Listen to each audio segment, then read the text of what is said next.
So good. I'm glad to see everyone here. Again, like Gina said, this is team teaching, making it work. And for the non-Chesapeake College crew that's participating today who don't know us, my name is Denise Kline, and I am the ESL instructional specialist here at Chesapeake College.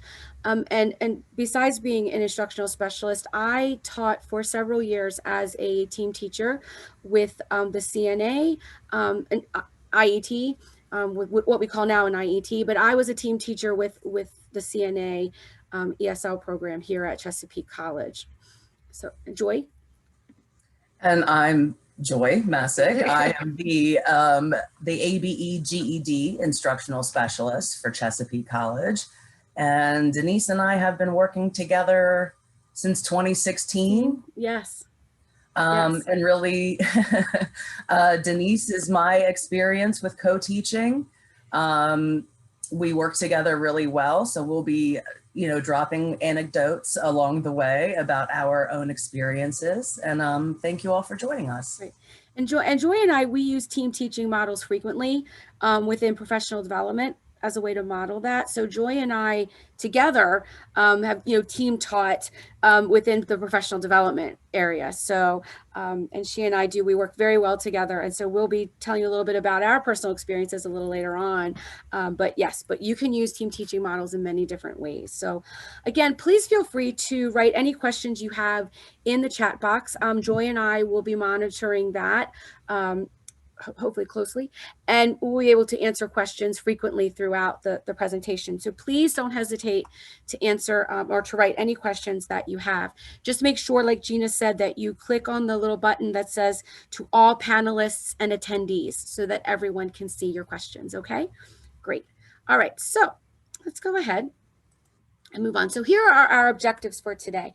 Hopefully by the end of the session, you will be able to identify ways to create a successful team teaching relationship, whether it be as an instructor or as an instructional specialist. Identify successes and challenges of team teaching. It's not all a bed of roses, right? There are some challenges, but the successes are also wonderful too.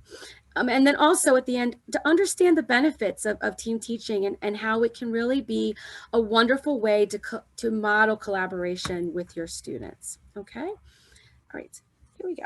Perfect. Now, so let's go ahead. Let's take a minute to jam. So first of all, let me kind of describe to you briefly my experience as a team teacher. So I began working with a CNA instructor, oh gosh, it's been about 7 or 8 years ago now. I became a team teacher with a CNA instructor here at Chesapeake College, and Melanie and I met, and we had a very good team teaching experience. It was very collaborative. It was surprisingly easy, and I learned later that I was very lucky and very blessed in that situation. So as I met and mentored other team teachers, not so much. And so that's kind of how this training came together many years ago. So that was kind of my experience. It was a good one, but I've also talked with people where it wasn't so good. And how do we work through those challenges? So Joy, if you have a minute, can you copy and paste this into the chat box? Are you able to do that? The link? I actually cannot. Cannot? Okay, I'll do it. So I'm going to go ahead. I'm going to copy the link address and I'm going to copy it into the chat box.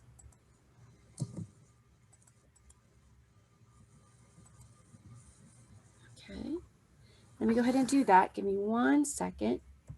You guys are all understand now the issues of tech, right? There you go. All right, so go ahead and click on the link, and I'm going to take you into the Jamboard. Okay. Here we go. Let me go into the Jamboard again. Let me share my session. Okay. Let me. It's not letting me do that anymore. Me 1 second, guys. It's coming up. You actually did it to all panelists, so that's why they don't see the links. Oh, I didn't follow. Again. See, I didn't follow my own instructions, did I? I didn't do that. It's okay. I tried to do it, but it will not let me copy from the chat box. So right, let me try this again. Okay. So like I said, do as I say, not as I do. Okay, let's try this one more time. There you go. Everybody should see it now. Yeah, perfect. All right. Yes. So I want to go to my Jamboard.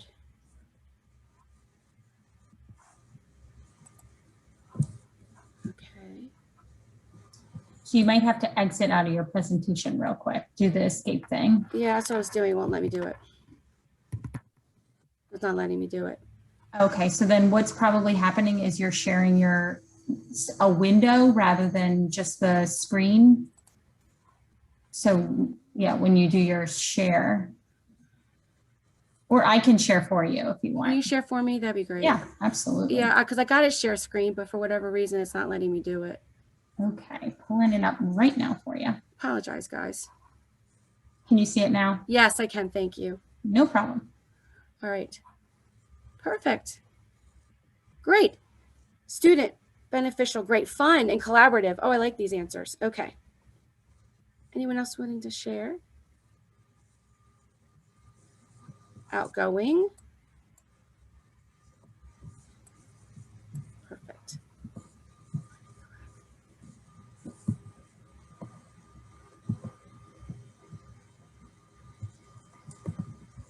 Anybody else? And if you're wanting to go, you need to just go ahead and click on this little sticky right here, this little note right there. If you click on that little note, poof, it'll pop up for you. Yeah, so Denise is referring to this the box. fourth thing down says a sticky note. You can pop in your own sticky note. I tried to do one myself, but I realized you can see what I'm doing. So. Right, lots of planning was needed. Very good. Yep, absolutely. And we're going to talk about that. Motivating the team. Yes. Yes. Allows for more differentiation. Yes, it does. It can be disjointed, and we're going to talk about that. You're right. Essential. Different styles. Very good. I became great friends with the teacher. So did I. I did as well. We are still friends today. We still talk. And amazing when done right. Yes. Yes, absolutely. These are wonderful. These are great. Perfect. Amazing when well planned and done right. Yes, well planned is key, and we're going to talk about that. The importance of planning. Teamwork makes the dream work. That's right, it does. Second family. We're like a second family, teacher and co-teachers and students. Fun but challenging. Awesome. Or wrenchingly sad when done wrong. Or wrenchingly sad when done wrong. Yes. Yes. This is true. This is true. Okay, perfect. All right. Well, these are great. These are great. And I'm glad a lot of these are brought up, and these are things we're going to be talking about in the session. But this is like all of the above about team teaching. Fun and exciting. All right. Perfect. All right. So we're going to go back to, so Gina, I'm going to share my screen again. Perfect. Okay. Oops. Oh, it won't let me. I'm trying to stop. Okay, now you're good to go. Okay. All right, I should be able to share. All righty. Okay, here we go. Perfect. All right, so, okay. So let's talk a little bit about why do we team teach? Most of the time in our area, right? Most of the time we see team teaching is in that IET, IELCE situation where we have a content instructor and an adult education instructor working together. Again, my experience was working in allied health with a CNA instructor, but you may see it in culinary or in HVAC or in another skilled trade, right? So anywhere where students trying to attain a credential or a certificate, but also it works in low literacy classes as well. And we found out during the pandemic that team teaching works really well in virtual classes. And it was really helpful for us to create some team teaching situations during the pandemic that are still going on today in our virtual classes that have been very helpful. And it also helps out in large in-person classes where 2 teachers in the room would be very helpful. Okay, so this is, why we team teach. What is it? I love this definition. So this definition is by Marilyn Friend and Cook, and I think it really gets to the essence of what team teaching is. It involves 2 or more certified professionals who contract to share instructional responsibilities for a single group of students, primarily in a single classroom or workspace, for specific content or objectives with mutual ownership, pooled resources, and joint accountability. And I emphasize this because I want to show you these words about sharing and mutual and pooled resources and joint accountability. These are the words that we focus on in team teaching, because ultimately team teaching is that way that we model collaborative learning and collaborative teaching with our students. So if they see us collaborating together and collaborating well, it models that for them. So in the classroom and in their workplace. So we're going to refer back to this. So, all right. So what is team teaching and what isn't it? So like we said, it's 2 or more professionals. Teachers need to truly be partners in the classroom. They need to have that, again, what they said in the definition of joint accountability. So they need to be peers that have equivalent credentials that can truly be partners in that instructional effort. Okay, so it's not having a teacher or a volunteer. It's not having a teacher and an aide. In this particular case, team teaching is 2 instructors in the classroom, because students need to be able to view those instructors as equals in the classroom. So for example, when Melanie and I were team teaching together, we made it very clear up front that we were both teaching in the classroom, that we were both teachers in the classroom. We wrote our course descriptions together, the syllabus were written together. If a student was to call out late or to call out sick, they had to call both of us in the classroom. Okay, not just one, they had to call us both. So we wanted to make sure that it was our classroom and not my classroom or her classroom.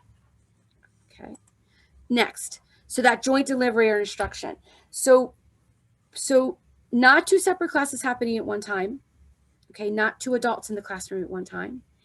It doesn't mean that one teacher plans everything and then hands the lesson to the other teacher and says, this is what we're doing today. Okay.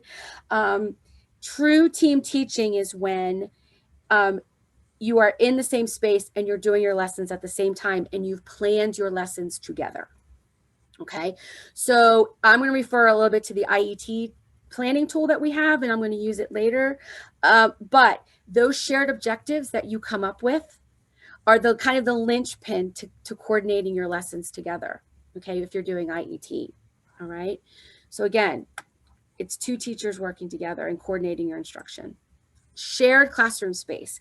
This is when true team teaching happens, is when you're in the same physical space and it's happening at the same time, whether that be in person in a classroom or whether that be online on Zoom or Google Meet or whatever online meeting platform that you use. You guys are together in the same space.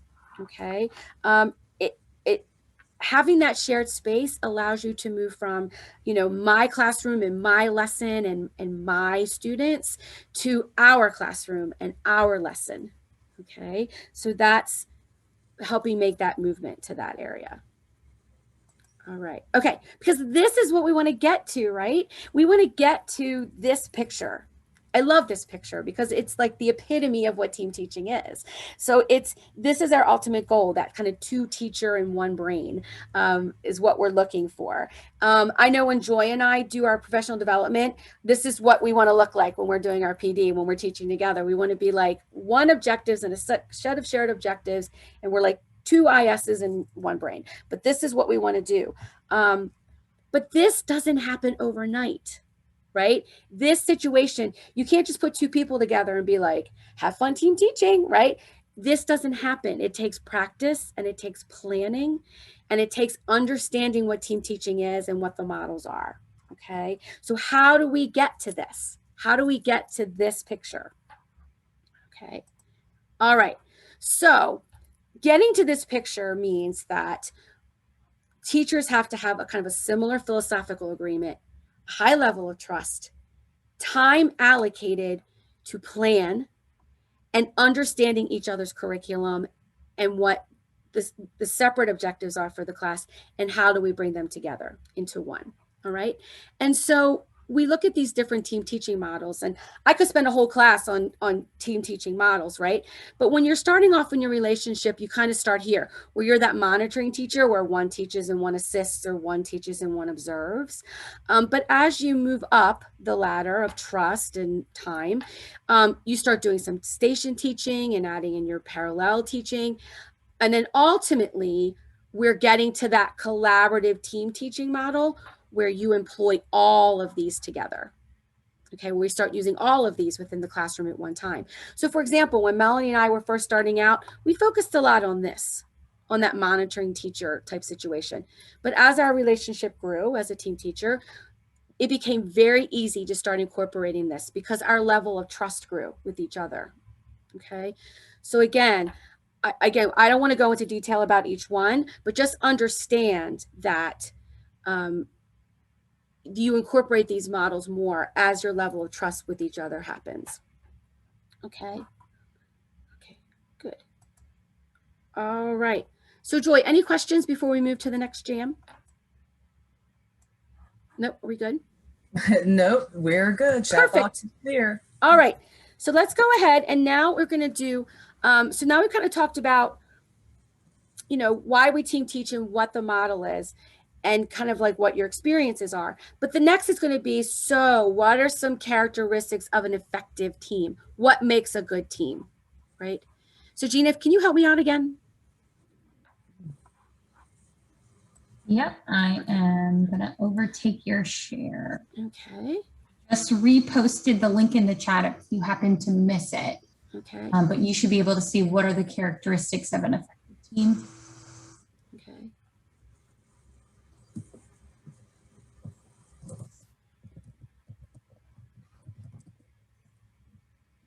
Retention, that's a good one. They like each other is what I think. Yeah, exactly. It's really important. Open communication, mutual respect. Communication. Teachers that are flexible and open. Yeah, Joy and I went to a training one time, remember Joy, and they said it's not really flexibility, it's fluidity. Like we have to be fluid. Yes, being flexible is not enough. Yeah, we need to be fluid. Open feedback that works both ways. Yes. Yes. Feedback. The class being organized. Absolutely. Absolutely.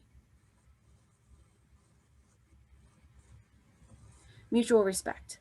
A shared agenda. Really good. These are great responses. Thank you guys so much for sharing. Thank you so much. All right.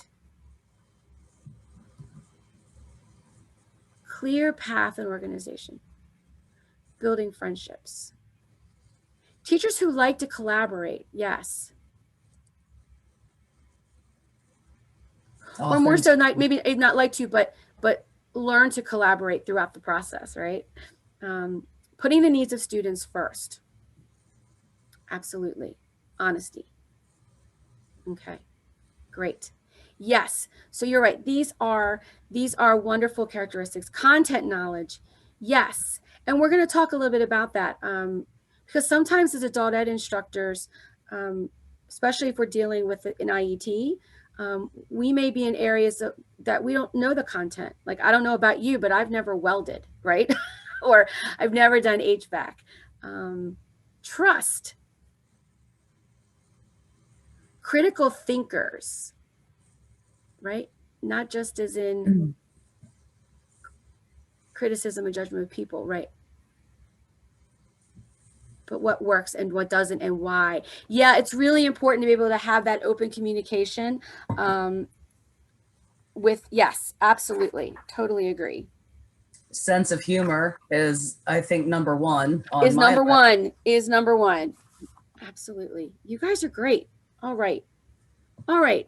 Perfect. Well, let's go ahead and head back because I'm going to have you now watch a video. And have you watched the video now?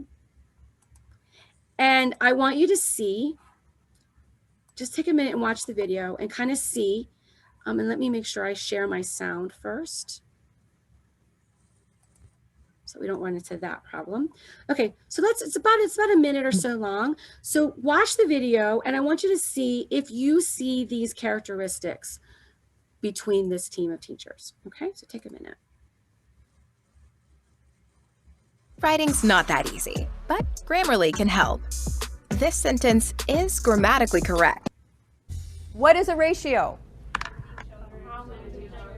How many children in our industry, how many children can a teacher be responsible for at the same time? A family child care provider can be responsible for a maximum of how many children? 6. 6, that's right. And if you have infants, you can only have how many infants if you're family child care? 2. That's right. If you are in a center, a child care center, how many infants or toddlers? Let's do infants first. How many infants can you do? I can have 4 to 1 teacher. 4 to 1 teacher? What about if I have a toddler classroom, they're over 12 months old? 7. Very good way. Can you imagine 7 toddlers in one classroom? So I want to point out, I want you to look at how I'm writing the ratios. So look at again the word ratio. It's a weird spelling. The TIO makes that show sound. Okay, show. And now look at this. I'm going to do it in red. Look at this symbol right here.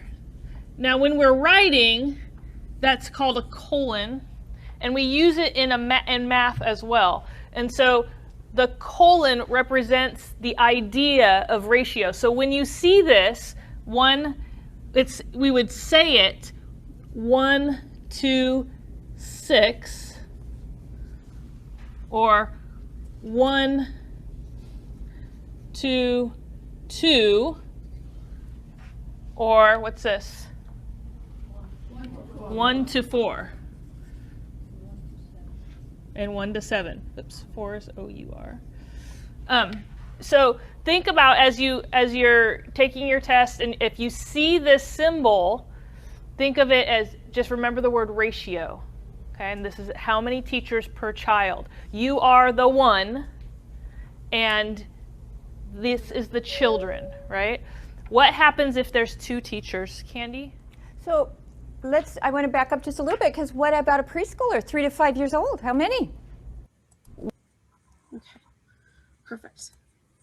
All right, so there we go. So again, you'll notice you saw pretty much all the characteristics that we listed in the Jamboard, we could see happening right there.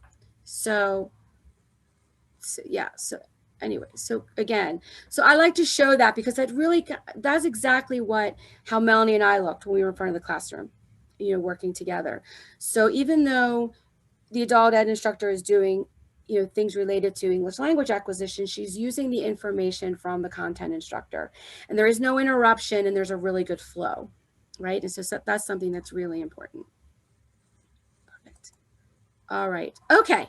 So we talked about how do we get there. So the first thing we have to do is recognize that relationships happen in stages, right? So the same way as if, you're meeting a friend for the first time, or you're going out on a first date and meeting with someone for the first time, that team-teacher relationship has stages, all right? And so, and it allows us, again, understanding these stages allows us as teachers to move from I language, again, my classroom, my lessons, my thing, to we language, our classroom, our lessons, our thing. So it starts here in the beginning stage. And right here in the beginning stage is where you're very careful with each other about what you say, because you're getting to know each other, right? There is a development of boundaries in the beginning, and there's these possible feelings of intrusion, and roles are clearly defined. So for example, with Melanie and I, we got really lucky because we actually traveled out to Minnesota to observe other team teaching things happen and to watch this happen. And so Melanie and I spent a lot of time in the back of a van. And if you've ever been to Minnesota, driving from St. Paul to Duluth, it's like a 3-hour drive. So she and I sat in the back of this van and talked. So we pretty much did a lot of communication in the back of that van for 3 hours and got to know each other rather well. But here is where things happen. And here is really important. is this possible feeling of intrusion? Like, especially in a content situation as an adult ed instructor, right? So you're sitting in on that teacher's class, and you don't know much about CNA or much about HVAC. And so you can feel like you're intruding in that classroom, and the content instructor can feel like you're intruding into her space or his space. So you need to be understand that can happen, and talk about how you're going to work that out. And again, roles are clearly defined here. Unfortunately, most of the time, this is where teams get stuck. They get stuck here because egos get in the way, and it's my classroom, and they don't know how to move from here. So we're going to talk about this, moving from here to the compromise stage, where you have more give and take in your communication, right? There's an increased level of trust. And at this stage is when the adult ed instructor takes a more active role. I remember the first couple classes I sat in, I went in with Melanie in the CNA. I'm in the CNA classroom. I'm in the CNA lab. I'm in Melanie's world. And so for the first few classes, I didn't know where my place was, right? I didn't know. We had talked a lot, but I still didn't know my place. And so we would meet at a break, and we would meet at the end of the class to talk more. And I was honest with her about how I was feeling about that. And as our relationship grew as teachers, I was able to take a more active role in the classroom and to feel more comfortable. But again, it took having that trust level in Melanie to talk with her about it. The last stage is the collaborative stage. And that's at the very end. And that's when there's open communication between both teachers. You change roles really easily within the classroom. Humor gets used a lot. And there's mutual respect between the two teachers. One of the rules I say is that really prior to class starting, teachers should be moving out of the beginning stage and moving into that compromise stage. This stage should not be happening on the first day in the classroom, okay? You really should be moving out of this stage and into compromise when classes start, okay? Because this can get a little messy, right? So we wanna make sure that we are hopefully as teams moving out of beginning and making definite strides into the compromise stage before classes begin. I think it's very important that instructors understand that these stages occur, so that in case you're feeling these feelings of intrusion or your roles may not be as defined, that's okay and that's normal, and that's how you work through the process. For instructional specialists, I think it's really important that when you're observing classes that you also understand these stages, so that if a team is getting stuck in those stages, you know where they are and how you can help them to the next stage. Okay, so these are very important things to know. All right, so how do we move from stage to stage? Somebody brought it up. Planning. I cannot stress enough the importance of planning as a team. We are kind of used to like, hey, we got a class coming, class starts in 2 weeks, go, right? Have fun with it. It is really important in team teaching situations that does not happen. There needs to be plenty of time to meet regularly so before you meet, you need to meet to review your curriculum and review the shared objectives that are listed in the IET tool. Or if you're just teaching a regular class and not IET, that you're meeting prior to talk about what your objectives are for the class for the day and how you both are going to work together to make those objectives happen for the session. That your adult education content and your content curriculum, again, are coordinated. Again, one way Melanie and I did this is first of all, we wrote the syllabi together. We wrote the course description together. We also took the Maryland Board of Nursing's curriculum for CNA, and we broke it apart and we infused the adult ed curriculum into it. And so therefore, and then it was sent to the Maryland Board of Nursing for approval. So therefore, we made sure that there was an actual curriculum written that fused both content and adult education together. And so we did that. Also, Melanie came to my class and she observed me teaching my ESL class, and I went to Melanie's class and I observed her teaching her class. So she got a good idea of my teaching style. I got a good idea of her teaching style, what we did similarly and what we did differently in classes and how we would work with that. Okay. So again, I think that's really important to give you an idea of how you will work together. So this should all happen before you team teach for your first class. Okay, so during the session, Melanie and I met for 30 minutes before class started, and we also met for 30 minutes after class ended. So we would meet for 30 minutes before class started to go over what we're going to do for the day, any changes that were going to happen to the course schedule. Also, if there were students having trouble, maybe like, hey, Denise, while I'm teaching content, can you kind of maneuver around the room and keep an eye? Or I'll say to Melanie, hey, Melanie, I'm noticing this with this student. While you're teaching your content, be aware of that and maybe adjust things, you know, in this particular area. So we would meet to do that. We also met 30 minutes after class to talk about what went well and what we needed to change for the next class. So, right. So making sure you plan that weekly and bi-weekly planning time. Okay. At the end of the session, when everything was complete, when they've been through their clinical, when they passed all their tests, we met again to evaluate the class, what worked, what didn't work, and what we needed to improve for our next session. Okay.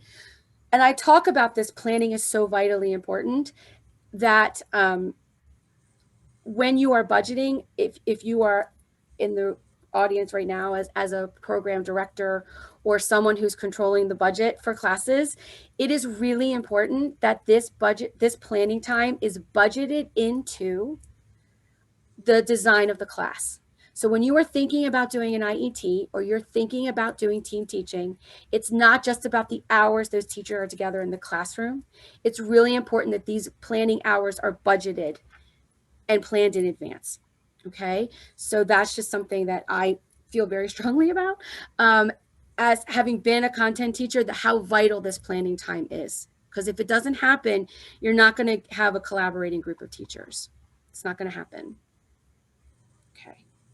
All right. We have a comment in the chat that I just wanted to bring up. Mary Palmer Laguerre. She says that she calls this a plan, teach, debrief process.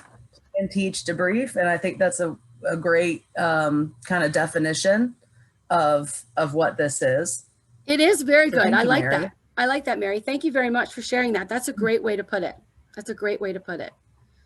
All right. All right. All right. So, any other questions? Are we good? Okay. Let's go ahead and move on. We have a lot of wonderful comments. Okay, good. In the chat box, just in case anyone else is monitoring. Thank you, everyone, for participating. I'm reading them. Thank you. Yes. All right. So what do we need to do? So here's how we do this. So the first thing that we need to do is when we're doing this planning is getting to know your partner, right? And understanding that you need to schedule a time, like we said, to observe each other's classes. Discuss pet peeves with one another. This is really important, right? Because, for example, Melanie had a huge pet peeve about lateness, right? And if you've worked in ESL, you know we've had to work quite frequently with our students on tardiness and lateness to class. And so Melanie had a rule that students, if they were more than 10 minutes late for class, they had to make up the class at another day and time, right? 10 minutes is not a lot of time. And so that was a pet peeve of hers. I had to understand that.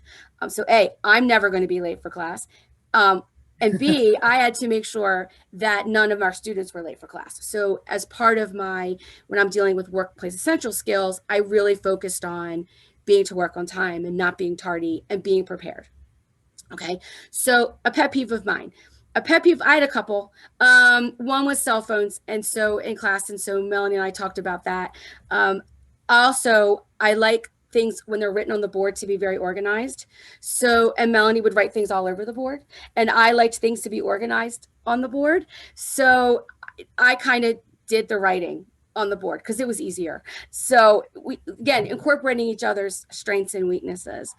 Do we both have similar levels of expertise about the curriculum? No, I'd never been in a CNA class in my life. Now I could probably take the class and take the test and pass it and be a CNA. But at the beginning, I had no idea what CNAs did. Melanie had no idea what an ESL instructor did. So that's why we observed each other's classes. It was really important to have a level of expertise. I read through all the CNA curriculum. I read through their textbooks. I went online and watched videos on how they did skills to understand what students needed to know. So there was a lot of planning for the adult ed instructor on the front end. Okay, you don't want to go into this blind. All right, discuss how to ensure that both of you are actively involved and that neither feels over or underutilized in the classroom. Okay, this is really important. And again, remember at the beginning, this is happening, that I went to Melanie and I said, hey, I'm feeling like I'm being underutilized in the classroom. And it's not her fault, it was my fault because I didn't know my place, right? So again, talking about that openly is really helpful, because if not, resentment can set in. You're like, why am I here? So make sure that you're talking about that. And what feedback structure can be created to assist in regular communication. Melanie and I, again, we met frequently, and we liked getting together in person. Some people like emailing back and forth. You know, now that we have Zoom, it's easier to Zoom back and forth with a content instructor or your other team teacher.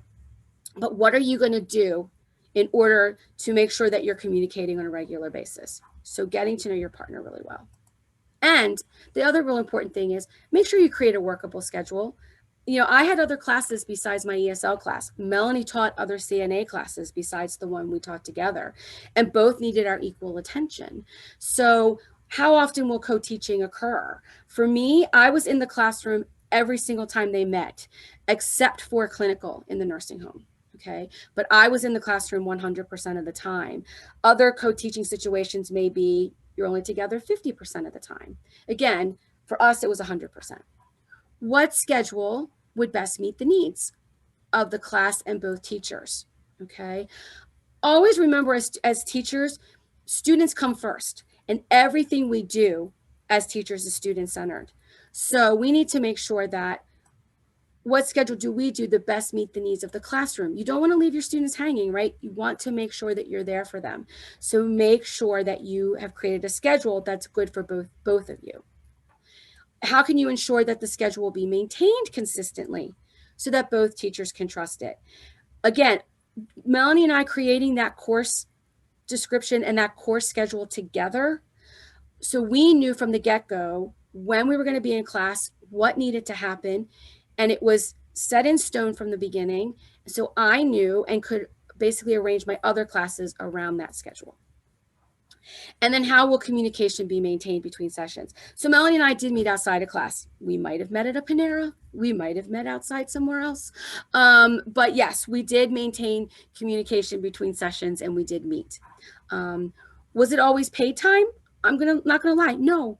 It wasn't always paid time in between sessions, but we did try and make time to make that happen. All right. The other thing I want to talk about is, again, with planning is, I know within IET, we have our IET planning tool. Okay. And I really like this when it comes to, and Joy and I were talking about this tool, recently.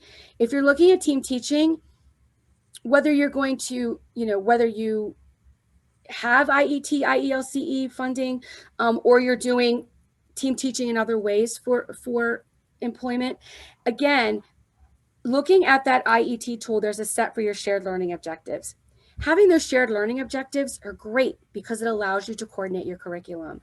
There's a whole section in the planning tool on co-planning and communication activities. So this tool allows you to really sit down and think about how your teachers are going to co-plan, how they're going to communicate, what that planning time is going to be, and what it's going to look like. And also in the tool is the adult literacy instruction, your workplace prep activities, and your training services. Those are all listed. And again, so you as team teachers and IS can look together to see how those 3 areas are intertwined. So this tool is very beneficial in helping with that team teaching planning. So I recommend it highly. It's challenging to do it first, but it really is helpful, as far as planning tools for the IS and for the program, as well as for the instructors. So again, don't not do this. It's very important to do. Well, and as Denise points out, that it doesn't have to be an IET that you are planning in order for this tool to be beneficial for you. Correct. You know, it really kind of breaks down those elements to help you think about it and really consider, even down to like the percentage of, you know, 25% of this session will be workforce training and 50% will be the content, or, you know, it really makes you think ahead of time. And again, it's just a tool. It's not carved in stone. So if things don't exactly work out that way, it's okay. But it really gives you that breakdown of that necessary planning to even be able to think that far ahead, you know, through an entire session. Right. So yes, I definitely recommend it as well. Right, right. And what I really like about it is it makes you think as a program, and it also makes you think as instructors. It makes you think about the team teaching relationship, and it makes you, you know, actually plan those co-planning times and planning those activities from the get-go. You know, Melanie and I didn't have this, so we kind of had to make it up as we went along. And that's kind of where this training had originally come from, is Melanie and I's experience as team teachers, because it was kind of new at that time, this particular kind of setup. So again, having this tool is very, very helpful. Okay. All right. So what questions do you have at this point? Because we got about 15 more minutes. Any other questions? Are we good? For some reason, my technology isn't liking me today, and I'm not able to see the share. And so anyway, or the chat. We don't really have any questions. Gina has let us know to contact Grayla if you're interested in obtaining a copy of the planning tool. Let's see. What suggestions do you have for team teaching for non-IET classes? Similarly, you know, the difference is that you're going to be teaching, you know, you're not going to have a content instructor and an AE instructor. Both of you will be AE instructors. So I think suggestions for that is if you teach separate classes and you're not team teaching together yet, similar situation, have one observe teacher A, observe teacher B's class, and teacher B observe teacher A's class prior to your team teaching together. So you kind of see what your teaching styles are and see how you operate in a classroom. Again, another thing is my suggestion would be planning. I know in situations, and I think some of you might be here, I know having talked to the two teachers of ours that team teach, they meet prior to class. They meet, they get together, they plan what lessons they're going to do together. They plan, some of them plan like who's going to talk about this and who's going to talk about this and how they go back and forth. So the planning situation is going to be the same, whether it be for IET or for a regular ESL class, right? You might want to talk about what teaching models you're going to use in class, right? Like, so for example, if you're going to do station teaching, how is that going to look in your class and what your roles are going to be as team teachers, right? Or if you're going to incorporate breakout rooms, which teacher is going to float and which teacher is going to stay in the main room, right? So again, if you're teaching a non-IET class, like looking at those models and how you're going to incorporate them in your classroom and getting together for that planning time, I think are the most important. So hopefully. Well, even, you know, between, you know, Denise, between the two of us, when we plan our professional developments, you know, you have your area of expertise, I have my area of expertise, and we do a lot of talking beforehand about what we want to do. One or the other of us always is like, oh, well, I already started the PowerPoint, and the other one's like, oh, great, because I didn't. Right. And it just seems between the two of us, you know, after all this time, like we just kind of step in to do what needs to be done and hand off according to the knowledge that we know each other has. Right. And so it does become, I would say Denise and I are in the collaboration, part of our relationship. I think so too. I think so too. After all this time. And so even though it's a non-IET situation, we do still co-teach those sessions.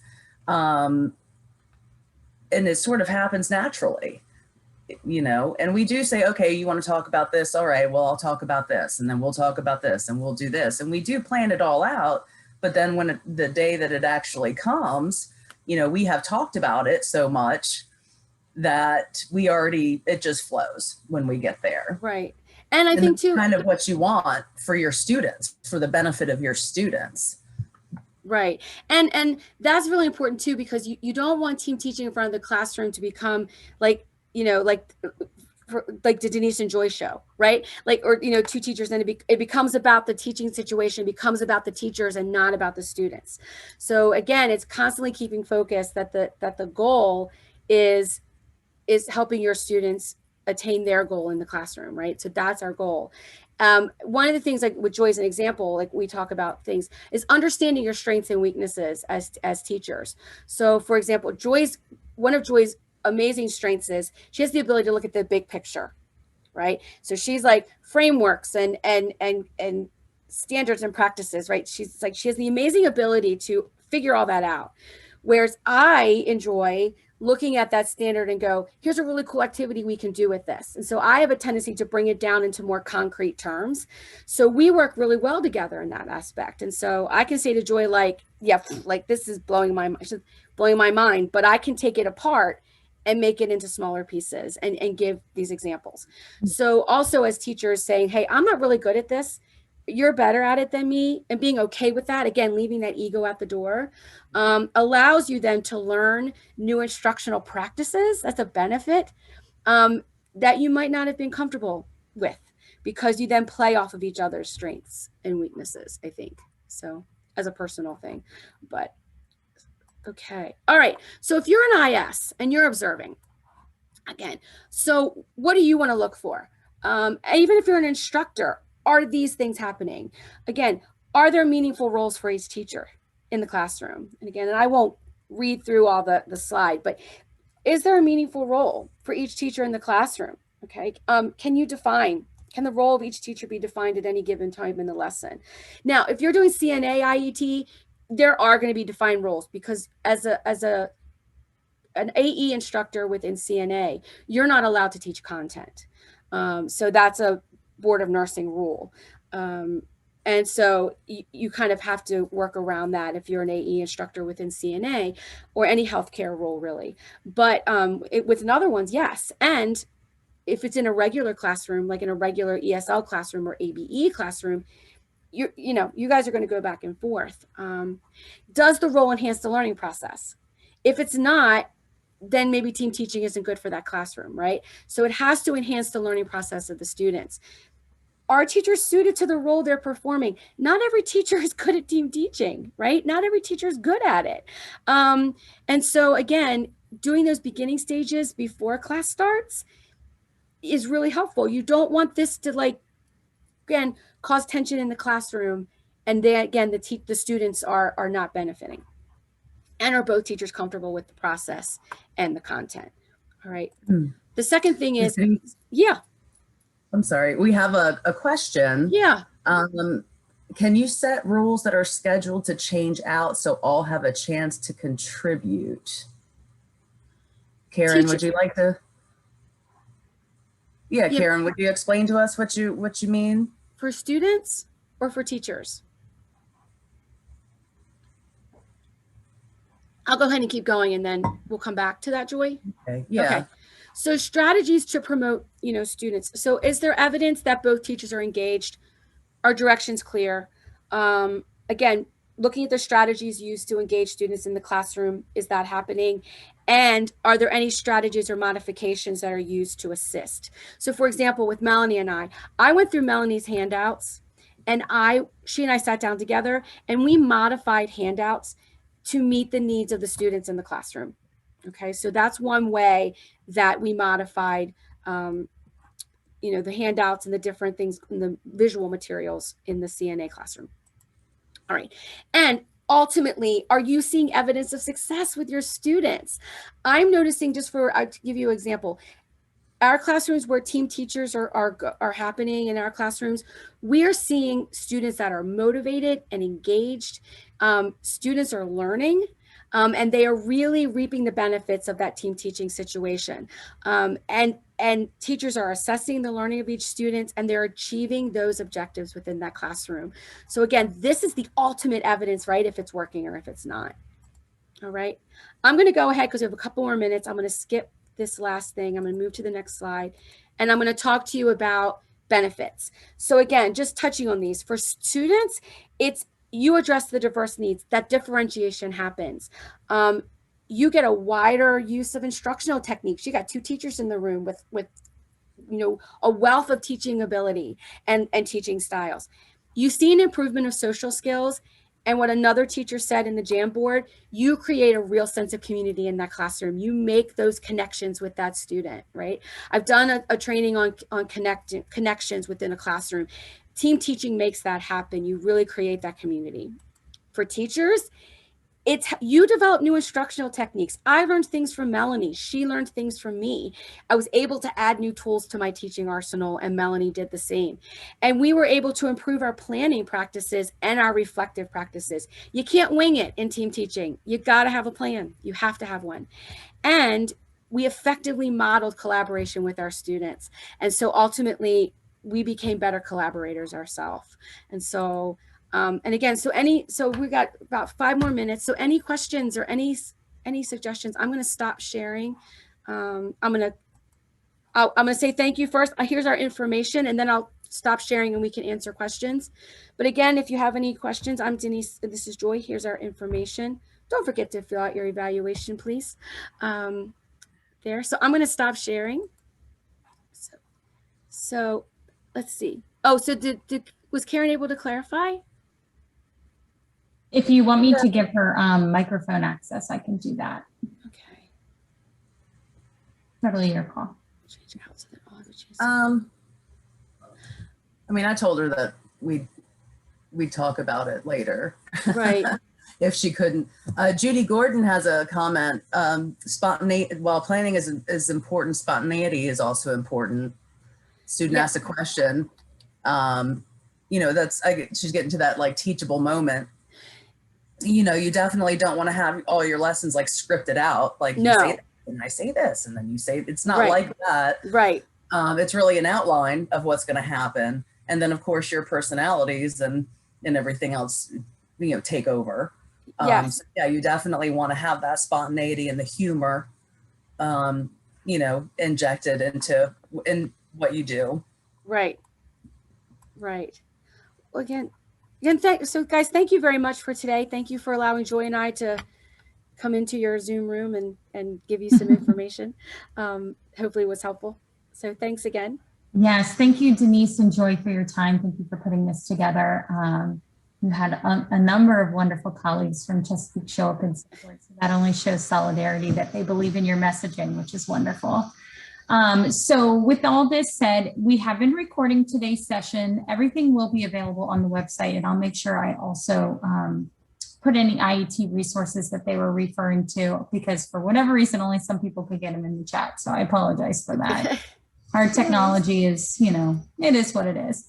But thank you guys so much for joining us. I also just put a link to the feedback survey. I say this every year, but we can't grow unless we know. So honest feedback, I very much welcome it. It's anonymous, so I read every single comment from all the hundreds of responses that we get, and we really do try to frame our sessions for every continuous year based on the feedback that we've received. You might also get a link when you close out this window. They're the same. So go ahead and take the feedback survey. If you need access to proof of participation, there is a link on our website right under where you registered for each session. And you can do that one time at the end of the Institute, and our team will send it out all at one time. And we'll try to do that as quickly as possible. But thank you guys so much for your time today, as well as the participation of everyone who's in the room with us. And we look forward to seeing you in future sessions. Thanks, everybody. Yes, thank you, Gina. Thanks, everyone. Thanks, everyone. Bye.